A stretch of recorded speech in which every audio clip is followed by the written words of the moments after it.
अस्तो मा सद्गमय तमसो मा ज्योतिर्गमय मृत्योर्मामृतगमय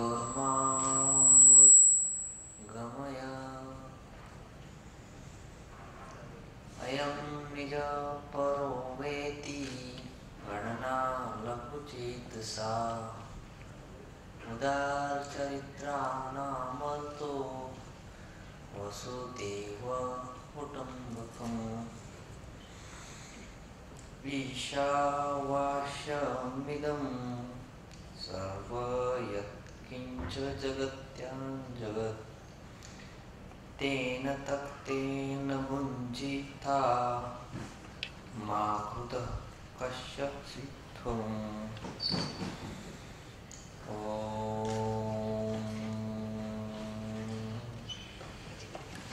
सर्वेषां स्वस्ति भवतु सर्वेषां मङ्गलं भवतु सर्वेषां पूर्णं भवतु सर्वेषां शान्ति भवतु ॐ शान्ति शान्ति शान्ति.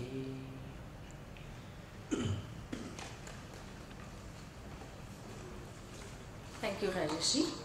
This is the peculiarity of our culture, that we ask for the well-being of everybody in this universe, on this universe.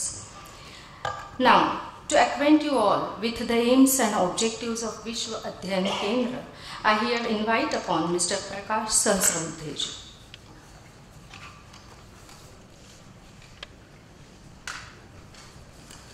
Dhanyawad, Dr. Bapat.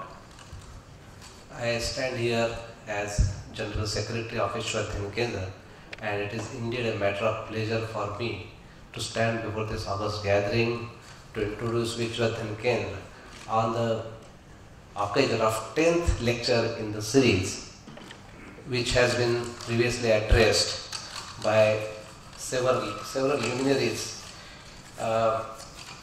like Sudarshanji to start with, Parapuj Sudarshanji, followed by Swami Aksharananda, Sri Ram Madhavji, and several others, Chariji, and last one was addressed by noted columnist Mr. Swapan Dasgupta. So it has been indeed a very proud journey for Vishwa Adhyayan Kendra, not to say of our other program, that is Universal Brotherhood Day, which also has witnessed presence of noted speakers like Yashwant Sinhaji, Ram Madhavji, Ajit Dole, etc. VAK, or Center for International Studies, came into being with twin objective of promoting study of international affairs with India-centric perspective and disseminate an alternate worldview again from India's standpoint. In order to achieve these objectives, we conduct two major programs like Lakshman Rauji Bhide Memorial Lecture, which happens around Makar Sankranti time, and the other one is Universal Brotherhood Day. That lecture is arranged sometime in the month of August around Raksha Bandhan. Now, we also conduct lectures on topical subjects as and when opportunity presents itself.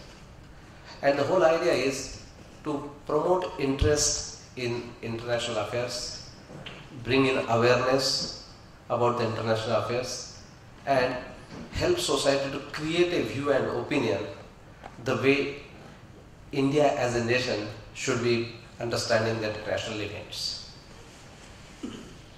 We have also started what we call as Research and Analysis Center under the able leadership of Dr. Bapat, who happens to be our master of ceremony this evening.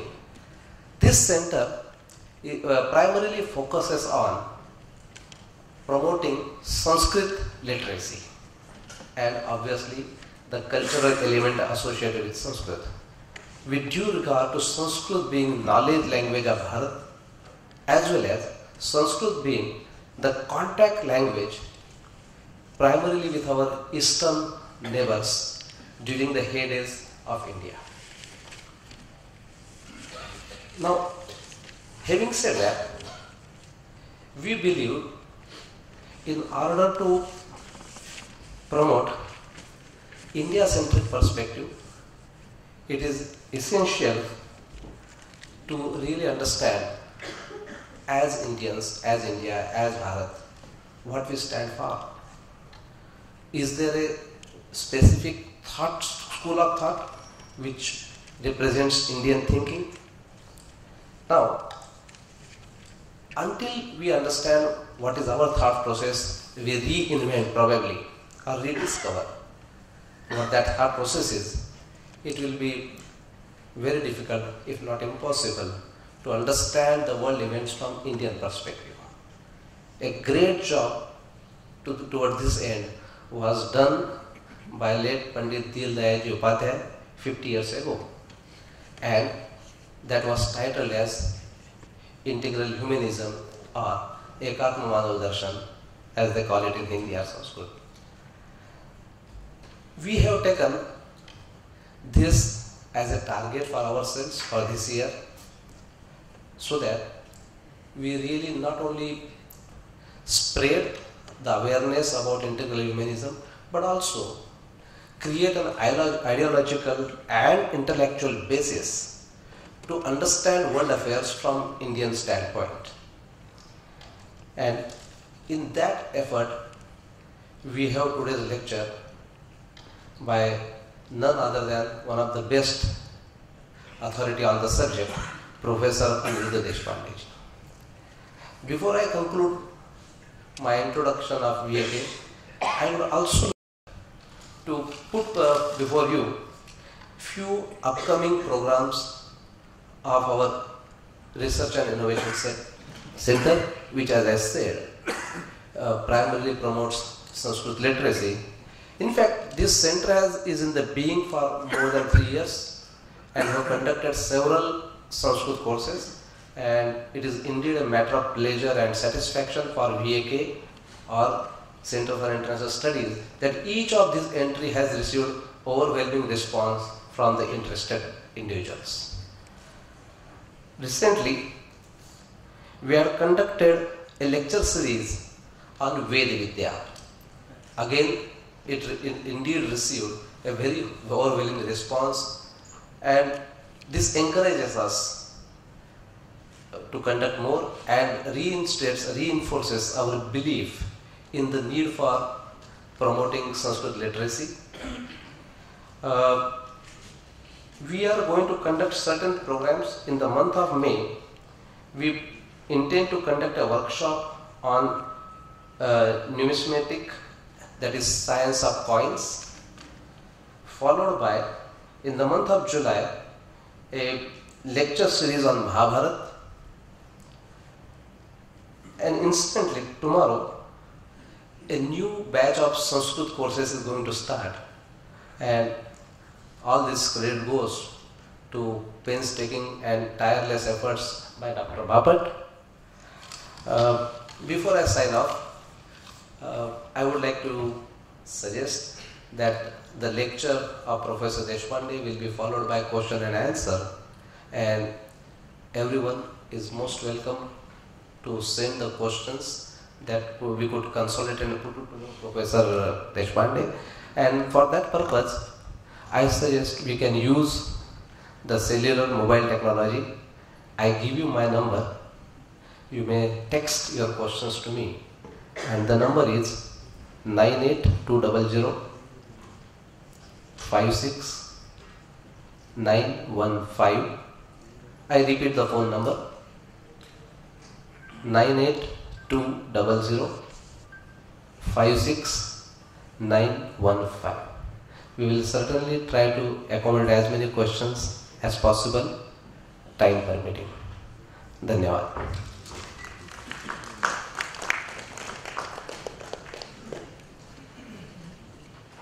Thank you, Prakash.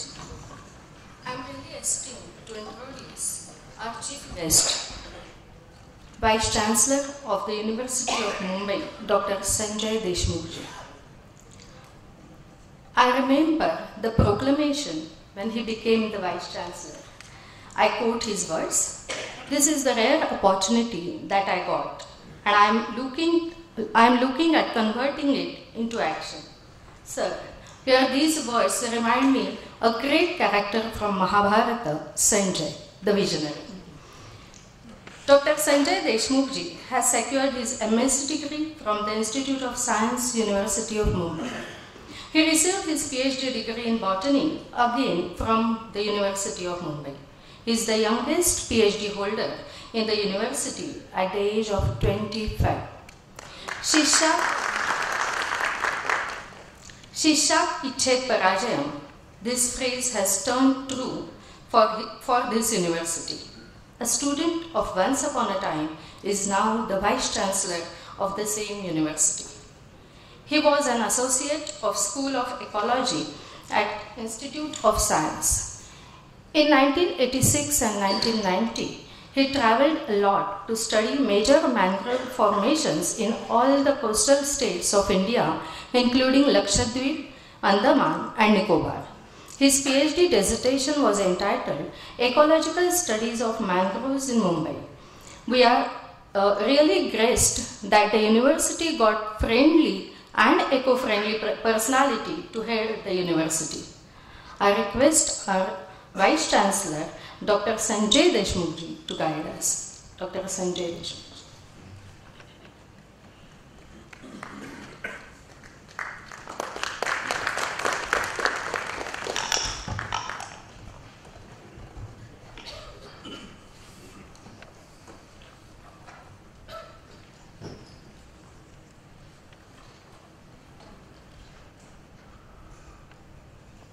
Namaskar and good evening, everybody. At the outset, I would like to welcome all of you, and on behalf of my university and on my personal behalf, I would like to wish all of you a happy New Year 2016, and particularly on this auspicious day of both Pongal and Makara Sankrant, I would like to convey my best wishes. And I seek your blessings in the journey that I have started in the capacity as a Vice Chancellor.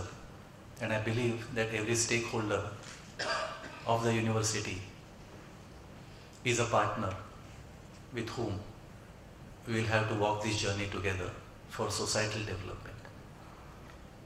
Today's August gathering has on dais Shraddheya Aniruddha Deshpande sir, whom I had a privilege to meet only yesterday after several meetings, of course, but yesterday I had a chance to listen to him and his ideas about commitment to societal development. And I'm very fortunate in 2 days' time I'll be listening to him for the second time. We have Mr. David Akau, the Consul General of Israel in India, a visionary, a committed professional, and a person who has been able to knit each and every professional and social aspect of our great country India. And within a short span of less than 2 years, he has been able to develop a relationship with these two nations, India and Israel, to the extent that we have been able to imbibe and inculcate some of the extremely useful and applicable technologies and philosophies of the great country Israel into our day-to-day life. We gratefully acknowledge his contribution to the University of Mumbai. Because of his initiative, the university has been able to take various students in the areas of agro-business management to Israel, and they have been immensely benefited. We are not predominantly an agriculture university, but the courses that we have started in the university have borne fruits, and we are looking forward to a greater association and a very close association with the country of Israel. I welcome Dr. Akao and also his colleagues from the embassy, and also one of his colleagues and my friend Shri Anay Zogrekar, who has been a facilitator in many of these initiatives of the University of Mumbai. We have on dais Shri Narsimhan, whom I have known for a few years now, and I have had a privilege to interact with him because he stays in the same society where I stay in Thane. And we also have with us Shri Sureshji Bagheria, who has been a source of inspiration to young generation of Mumbai city, particularly where his involvement in Keshav Srushti and also in the Ramaratna Vidya Mandir has been exemplary. We have amongst us in the audience Bimalji Kedia, another idol and a source of inspiration for me, who has been a strong guiding force since the time I had a chance to work with Rambhav Margi Prabodhini in the year 2001. And we have had several interactions, and I have immensely benefited through these interactions. We have Hemant Marathe, who has been capturing each and every moment of the evolution of Sangha Parivar in particular, and he has been constantly not only documenting but also imbibing within us the philosophies that make our country great in the world. We have amongst us, besides these respected delegates, we have Prakash ji, and also we have my own colleagues from the university, Dr. Anil Patil, the Director of Board of College and University Development, a professional par excellence, a committed social worker, and a great teacher who has been now at the helm of the affairs of the University's College and University Development Board. We have my other colleague from the distance education, Professor Harichandan, in the audience, who has been instrumental in enhancing the number of students in our distance mode of education from about 40,000 to now over 1 lakh students. So we gratefully acknowledge his contribution. We have also one of the best business schools and the director of the school, Dr. Uday Salunke. Under his leadership, the school has grown, and now it is known as one among the top 10 business schools out of 5,000 business schools in the country. We have my colleague from Vice Chancellery, Sujata Natarajan, who has been an officer on special duty and basically taking various projects to a greater level. I see in the back seat another colleague of mine, Ambuja Sargaonkar, who is now the leader of our distance education department, and under her leadership our aim is to enhance this number of 1 lakh students to 2 lakhs in the next 3 years by way of bringing education and taking it to the unreached class of society. Besides all these whom I have named, there is a student of mine who passed out about 3 years back, but he keeps on coming to attend important programs, and I feel that gives us a lot of encouragement and inspiration, because the students' association with university doesn't end with the formal degree that they acquire. Aniruddha Borkar is one of our